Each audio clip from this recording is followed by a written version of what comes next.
It's our set. Si Riza na ang next. Uy, mababa na tiyan mo. Riza, ihi ka na muna. Ay, itay. Hello. Hi. Ay, ipo tayo.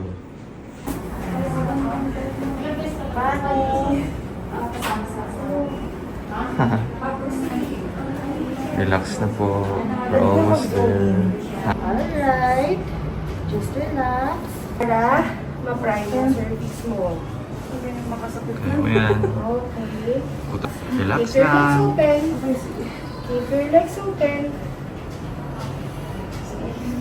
Admit na tayo tomorrow. Tayo. Sa pain, sa pag-ire, sa pag-push, lahat, prep yung katawan mo. Okay? Hindi na ako magpiprimrose sa'yo kasi maganda yung effacement ng cervix mo. Riza, ang ganda ng balakang mo, ha?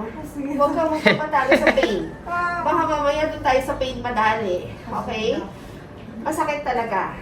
Kahit pa magpa-epidural ka, mag-iiwan kami ng pain. We will not zero the pain. Kasi pag zinero namin, wala na, di ka naiire. Mag-iiwan kami ng 5 to 10% of the reading. Riza, yung IE ko sa'yo, wala pa yun sa 1%, ha? Ito lang yun. Ito lang yun. Bakit hindi relax yun, Rob? Hindi, medyo hindi pa. Okay lang yan. Ang importante sa akin, sumusunod ka naman. Pag-inis lang ako na open wide mo naman. No? So, relax lang. Huwag kang mamasyal. Bahay na muna. Bukas din. Kinabahan ka din. Oo naman. Bukas maghapon, kainin mo na yung gusto mong kainin. Yay! Mag-dinner ka na ng masarap. Lahat ng gusto niya, bigay mo bukas. Yes, Doc. Affirmative. Dinner na masarap ng gabi. Mga 9 p.m. or 10 p.m. Sa Qualimed ka na bukas. Tapos, yun na yun. Ayaw mo yan, ha? Floating pa eh. Kulit pa din. Naramdaman ko pa May pagkabalot na ewan. Pag inadmit kita ng maaga, mabilangan ka, mag-CS ka pa. Gusto ko yun talagang papa-active labor na lang. 2 cms ka pa lang. Inaabot ko pa. Kaya medyo masakit. Gusto ko yung pag kinai ko, andyan na, para ang hirap mo, yung pag-push down na, yung pag-bear down na. Hindi yung pinapababa mo pa. Eh, pila lang tayo sa ultrasound. Okay, sige. Ha? Kasi kailangan yun. How are you? Kabado din. Put lang. Sabay-sabay. Ano? Lamig kamay ko. Hindi mainit pakiramdam. Tapos mukha ako na mamutla. Nabahan ka? Excited ka na? Kaya natin. 15 daw, 15. Oo nga. Wait, wait. Iyak ako. Shoutout. Money, tuition. Sabi ka ni...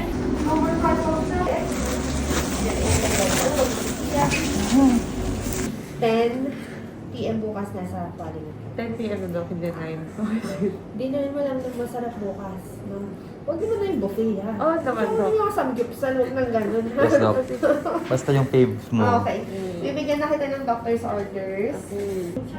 Pero ayoko pang admitin ka ng ganito kaaga. Kasi mag-bore ka doon. Okay lang. Tapos, Ano ba may isip? parang naisip mo, bibilangan ka. Gusto ko pag 3 cms ka na. Sige. Which will happen tomorrow. Sige. For sure. Manifest. Oo. Manifest. Yeah. Admit ka ng January 14, ha? 2024. Tapos mag-make up ng ano, ha? January 15, ha? Okay. Vlog tayo dahil. Yes, Doc. Oh, Ayusin mo yan. Ay, ano? Nagle-labor si Riza doon, ha? Hindi po. Siya ang pagkakatchin ko. Doc, ganyan.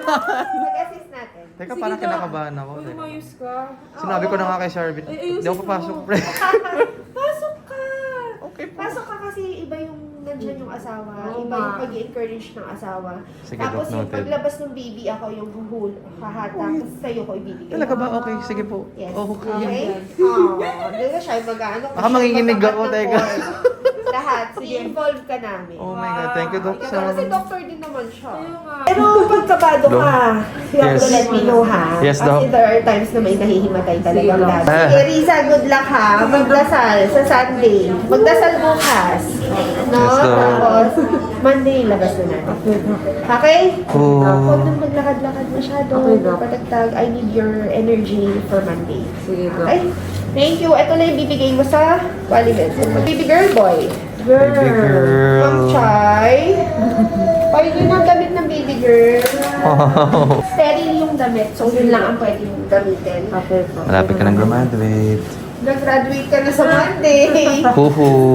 Ako talaga last week of January. Ang layo. Actually, may isang araw, baka naman ko na dito na may Meron humihila. na. Pero hindi pa siya tuloy-tuloy, diba? Ako, Dok. Liza? Sabi ko ba ito pala yun? So, ito Liza, sterile to. So, ito lang yung pwedeng isuot ni baby. Ha? Okay, ito, Dok. Cute.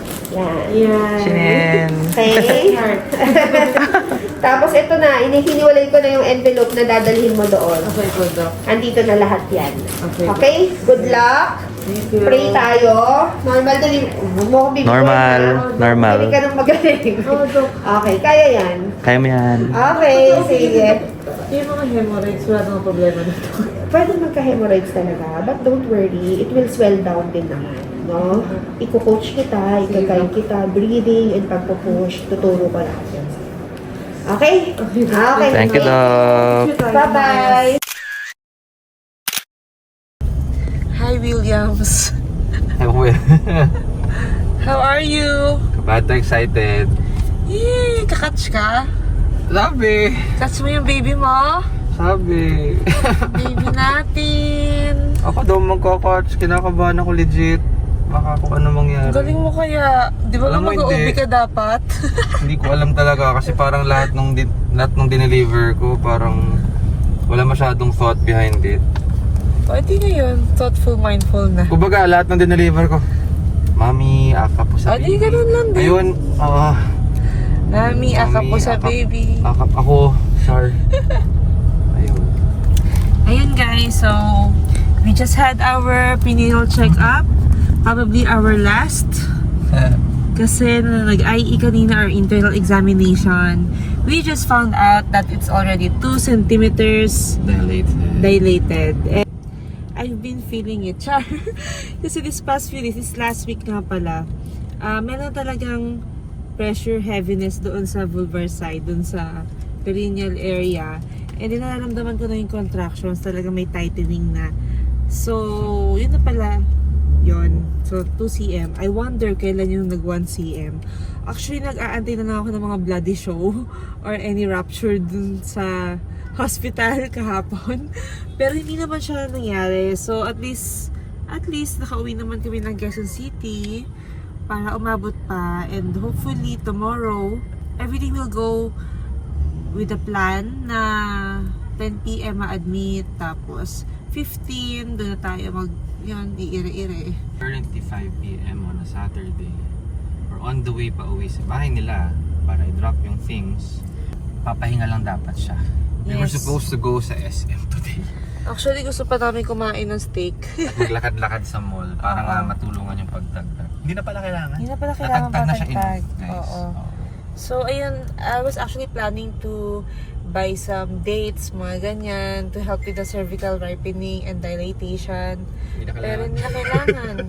Planning pa nga kami na pumunta bukas sa occasion. Yeah, sorry Kay po. Noctis. Noctis. So, I think some other time na lang, we will meet you soon. Yes. And actually, nag-load na talaga kami ng gamit. Yes. Since basta nag-load na kami talaga. Unti-unti. Parang mga This 1 month January. in the process. Oo. Yung back ng car, this is a 5-seater car. Parang naubos na yung 3 seats sa likod talaga. Na-foresee ko na rin kasi talaga na Soon. Oo, baka hindi na ako makabalik sa Manila this week. To tama lang din. Alam mo, Manifest lang tayo. Yan ang kalat ng likod ko. Wow! Naluhan na lang ako nung malaman 2 cm na. At totoo lang kasi, although we look like physically prepared, yung gamit prepared, emotionally, I did not have time to recollect my feelings. Kasi sobrang busy talaga kami sa hospital, yung mga ginagawa. At the same time, lagi akong pagod. So, yun nga, actually iniisip ko pa na mag-extend ng 1 more week sana. Kasi plan ko talaga na January 12 mag-out na. Pero, yun yung sabi ko kung kaya pa naman. Another week pa sana to do my unfinished business. Tapos, kung hindi man nakapamasok, at least nakapag-mindset na ako. Ngayon kasi hindi pa ako nakakapag-mindset. And, syempre, yung labor and delivery, the pregnancy status is a whole new experience of meeting new person. Actually, persons yon. The baby, number 1, and number 2, the new you, which is me, yon. New me being a mother. mother. So, may transition state po siya. It's not easy. Well, I'm really thankful that I have very supportive family and a husband. Yes, iyak na yun. Charot! Ikaw, umiyak ka na nga halos eh. Ikaw umiiyak. Pero bakit hindi? Anyway, ayan. So, right now, bili na kami ng food. And towards the end of the pregnancy nga pala, nag-diet din talaga ako. Although, okay lang sa akin yun. Pabor sa akin mag-diet kasi ayoko yung sobrang mag-bloat. And okay naman. So far, hindi kami umabot ng 3,000 grams. Yay! So effective si quinoa. Yeah. Tapos ayun, medyo towards the end la, I had to drink yung coffee. Kasi kailangan itong gawin. May kailangan akong gawin. And it was really hard for me to do some mind-setting deep work. So, ayan. Yun ang mga updates sa atin ngayon. Hindi ko alam kung may edit ko ngayon agad to or vlog at maa-upload. Pero, sige na, gawin na natin para new life tayo afterwards. Alright guys, yun muna for now. We will keep you posted. Bye! Bye. Wow, dami.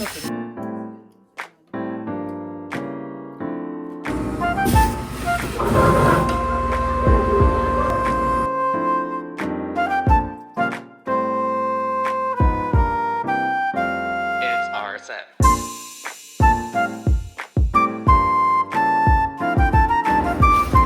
Are you excited? Yes. Bakit naman ng Excited? Excited ka na ba? Kilala din sa celebrate na. Basta ako na lang. Happy celebrate. Bakit ka nag-inom? Excited siya. Oo, kayo ko dyan. Nag-iinom. Excited siya dahil. Kailangan sagad para kayo.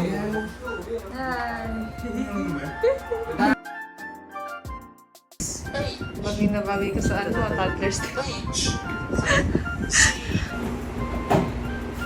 Morning. Hi. Morning. Kain ka na din. Yes. How are you? Resting as advised.